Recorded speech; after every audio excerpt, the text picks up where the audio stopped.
What's up, traders? I've got a good one for you today. We're going to talk about Bookmap and how I could have used Bookmap a little bit better today to help me avoid a loss this morning at the open. Before we get into that, I have a couple of tickets left for the boot camp in January. This is a 2-day event, trading with us, networking with us, learning with us. If you can be in Dallas in January, just shoot me an email or go to our website. You can find out more information about the 2-day boot camp coming up in just a couple of months. It's going to be here before you know it. And I want to sell it out as soon as we can. We're at like 75%. So I just got a couple of seats left. So let's talk about the trade today. So I am down on my Top Step X accounts, 5 accounts down $330 each. Not a massive down day because, on the up days, we're making $600, $700, $800 per account. So I'm keeping my max loss really tight. As you can see, $350 per day max on each account. And I want to pose a question to you guys. If you're watching on YouTube, answer in the comments. If you're watching on Twitter, just reply to the tweet. Do you think having a super tight $300, $400 max daily loss on these 50K XFAs is the right way to do it? Or do you find that by having a super tight loss, you miss the follow-up trade that could have made you the money back? And I'll explain in an example here of today's trading and what I mean. So let's take a look at my markup. The trade we took was the same trade as yesterday. It's a trade that worked really well last week. It's worked well for us for a long time. It's a mid-range trade. We had support of today's New York VWAP and previous day New York VWAP. Mid-range meaning it's inside the 15-minute opening range today. It's right in the middle of that range. The indicator we use is our new Lux Algo indicator. If you go to luxalgo.com/ASFX, you can get an indicator that gives you these key levels and these key VWAPs automatically. So we use that. That tells me this is off those VWAPs. It's in the middle of the range. I gave it a wider stop here. I put the stop at 6005. So we'll just call it 05. I put the stop at 05 because of this block of orders, as you can see. So if you look at the bottom, you can see time 9:10, 9:15, 9:20. Here's market open at 9:30. So I take the position at 9:46. 9:46 is right here. So I'm targeting this block of orders above me at 60.25, and I'm long here. And I'm using this block underneath me, this orange thing you see.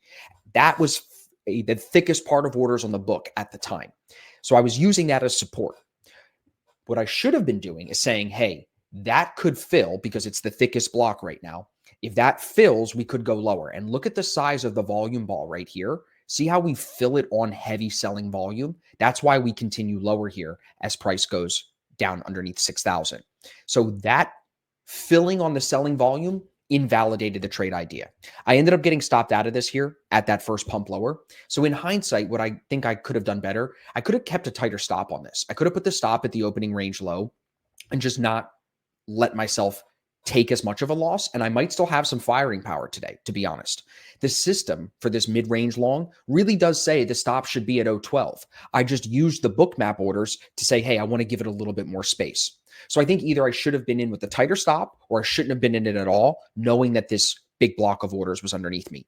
Now watch here. You can see the delta underneath this green line. This then goes red as the morning goes on. We get into 10 o'clock. That goes red. So delta is now negative, which means we may go lower, right? We see this thing make another leg down here. We see it continue to chop sideways as delta stays negative.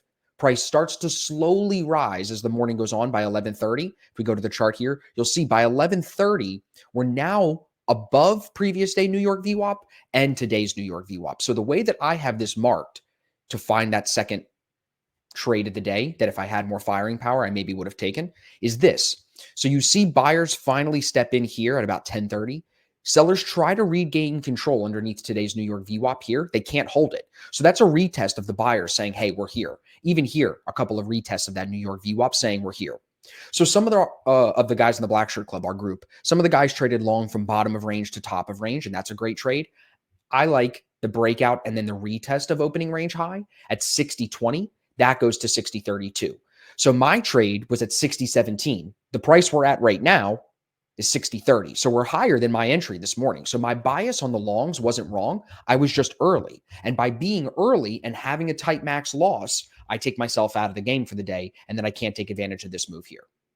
So I want to know what you guys think. Do you like having a tight max loss? Because over time, you'll find more green days than red, and it's okay, and it averages out. That's how it's been for me. Or do you think you need a bigger max daily loss to give yourself more wiggle room to take that second, sometimes that third trade? So not a terrible day, a really good lesson with the Bookmap. I think the easier thing to do in that moment, like, because I remember streaming about it this morning, I think the easier thing would have been to just say, look, I see that big block of orders underneath me. I'm not going to trade long until we do something with that. Either we would test it and bounce on buying volume and it would show it as support, or we're going to take it out with selling volume and go lower. And that's what it did, right? With that big selling ball right here. If that would have been a green ball, we could have seen it bounce and that might have set me up for good longs. But this didn't happen that way today. So I think out of everything here, hopefully you guys see there's some value in Bookmap. Hopefully you see that there's some value in patience, right? And then also keeping firepower ready to go, because I was not wrong on the longs. There was opportunity here to make money short, but there's plenty of opportunity today to make money long, right? Look at where we are here. And I think there's still opportunity into the kill zone session right now. Zach is streaming on ASFX TV, running the kill zone stream. He's probably looking for longs. So that's my lesson of the day. I want to know what you guys think in the comments below. I think it's a good day. You know, when you follow your trading rules, you feel good about the day no matter what. I followed the max loss. That's the rule I have in place. It's been working for me so far. Yep, I'm going to, always question it and challenge it, make sure it still holds true. However, when you follow your rules, win or loss, I think the longer you trade, the more professional you get.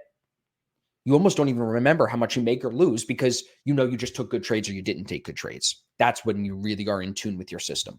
So if you want to trade with me, I'll be live tomorrow morning on ASFX TV. We've got our new course, Futures 2.0. That's also posted on ASFX TV. And if you haven't seen Futures 101, that's our free course. I'll put a link for that down below as well. That's also hosted on ASFX TV. Everything is now on ASFX TV. So thanks for watching. I'll see you guys tomorrow morning on the stream.